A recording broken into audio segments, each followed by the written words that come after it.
আমার মেয়ে সমর্পিতা ঘোষ। আমরা গত মাসে এসেছিলাম, ম্যামের হাত ধরেছি। এক মাসে মেয়ের 3.4 কেজি ওয়েট লস হয়েছে ম্যামের দেওয়া ডায়েট চার্ট ফলো করে। আর ম্যাম বলেছিলেন ওর হিমোগ্লোবিন আর ভিটামিন ডি টা টেস্ট করাতে, সেটা অনেকটাই কম ছিল।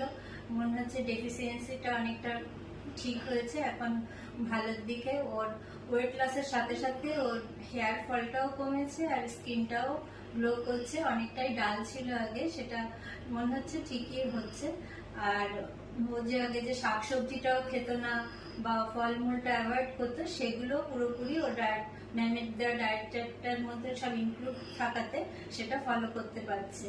আর স্কুলে যায় সেই অনুযায়ী ম্যাম ডায়েট চার্টটা দিয়েছেন, আর সেটা মেনটেন করতে কোনো রকমই অসুবিধা হচ্ছে না। ও আর কি। সমর্পিতা, বলো তোমার কি ফিলিংস বলো। আমার খুব ভালো লাগছে, কারণ যেটা টাইমে কিছুই হতো না আমার ইয়েতে, তো ওগুলো আস্তে আস্তে টাইমে আসছে, রুটিনে আসছে। থ্যাংক ইউ তোমাদের দুজনকে।